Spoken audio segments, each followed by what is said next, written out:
Benvinguts els que no haguéssiu estat a la primera part, willkommen. Per mi és un plaer poder-vos presentar el ponent d'avui perquè simultàniament és una persona que estima molt la ciència però també la divulgació i la divulgació de la ciència. Concretament en Daniel Climent Giner, alacantí, que fa molts anys que es dedica a una especialitat que per nosaltres, per Marimurtra, és una línia de treball interessant, l'etnobotànica.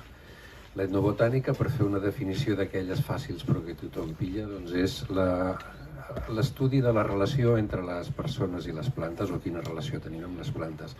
Al planeta Terra, si hi hagués un desastre molt gran, sempre pensem, no, sobreviuran els escorpins o sobreviuran les formigues, i no, perdoni, el regne vegetal és el que no està en perill. I el regne animal no es pot entendre sense aquesta base de totes les cadenes que són les plantes. Per tant, la nostra relació amb les plantes és absoluta en tots els camps, per molts temes.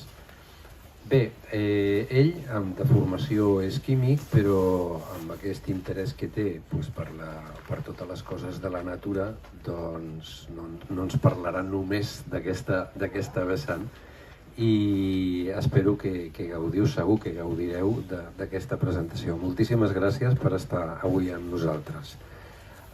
Daniel Climent. Moltes gràcies. En primer lloc, dir que estic molt content, tant per la confiança des que heu pensat en mi per esta comunicació, com per tot allò que he après avui. Estic encantat. M'he ensenyat molt sentint-vos, els que heu parlat abans, i em vaig carregat d'alegria, de veure quanta gent jove té coses a dir, com investiga.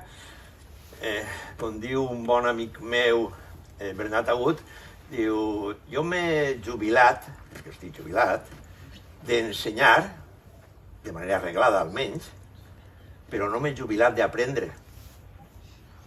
I això d'anar a un lloc on puga aprendre, torna carregadíssim. Jo soc de formació, jo soc químic. En Alacant, quan jo vaig començar, no hi havia més que 3 anys de química. Després vaig fer bioquímica. No soc biòleg, no havia facultat de biologia ni res que se semblara, però a partir de llegir pel meu compte anava enterant-me d'algo, i quan vaig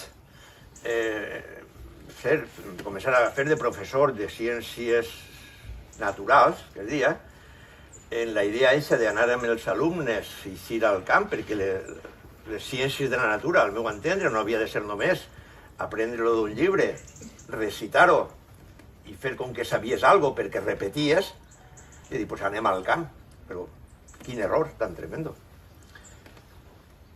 Els alumnes preguntaven i jo no sabia res. I clar, feia molt d'exercici, sí, anava xapant plantes perquè no les vegueren i no me preguntaren, perquè clar, qualsevol cosa, i això què és, o per què el cel és blau, o per què tal, jo eixia sempre la mitocòndria, però això, la cèl·lula eucariota, cuidao, per el que pregunteu, que després, i a base d'anar a Xina, al final diu uno, per què no m'ensenya un poquet de plantes, amb un problema enorme? Els llibres de classificació d'aquella època eren de Centre-Europa. És que no vos podeu ni imaginar. Flor complete portativ de la França, la Suïssa i la Bèlgica, i coses d'esses, plantes de tal. I almenys de la zona d'Alacant, és que no existia. L'espart, allò són espartars enormes, no estava. És que no, el timonet no estava. Per sort tenia un farmacèutic, com han dit a Descarles, que havia fet una tesi sobre flora i vegetació d'Alacant, vivia a prop i era una excel·lent persona i anava sempre carregat de plantes a preguntar. Però vaig trobar també que a banda de lo que era el coneixement formal de les plantes, havia un altre coneixement riquíssim, que era el de la gent que vivia en el camp o que feia sàrcies per anar a pescar, o que eren pastors, ramaders, dones dels masos que amb herbes curaven moltes coses, i allò era un camp, per dir-ho així, inèdit. Havien tingut alguns casos, com Fontiquer mateixa, que havia investigat, però és que l'altre era com si fos un coneixement de segona classe. I tot el contrari.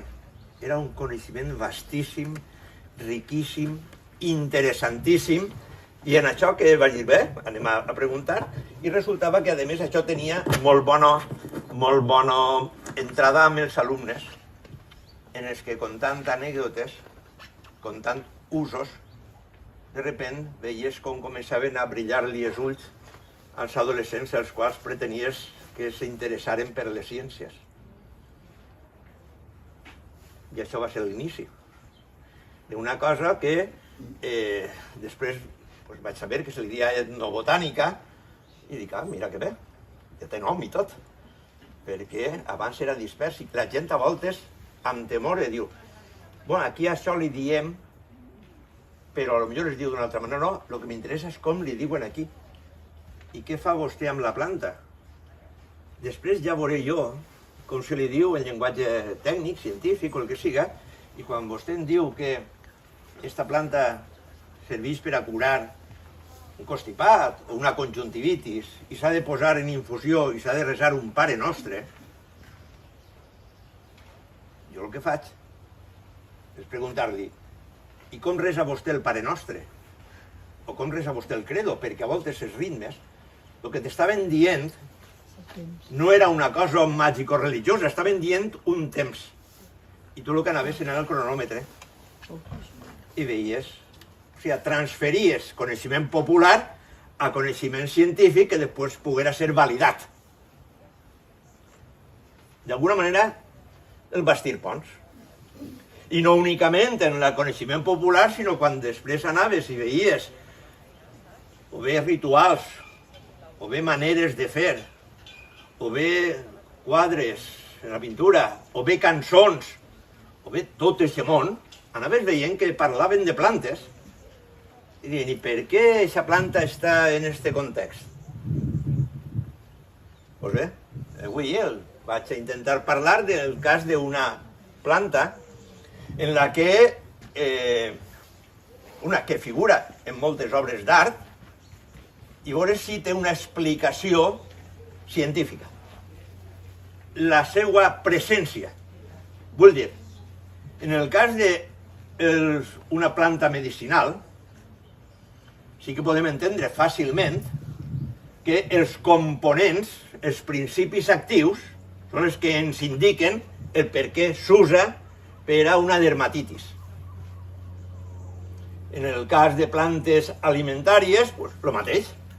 Té tant de proteïnes, equilibra molt bé, els àcids grassos són d'aquest tipus o de més. En el cas de plantes que s'han usat en construcció, podem entendre també quina lignificació té, que ens permet, diguem, dir, en efecte, aquesta planta, aquest arbre, per exemple, aquesta viga, aguanta bé la tensió o la flexió o dins d'aigua pot estar un segle sense que es corrompa. O perquè aquella, parlant dels oms, per exemple, o dels verns, en el que Venècia està sobre pilars de fusta. Què és el que ha fet que aguante? El pont de Londres va estar sobre oms, segles, i no es podria.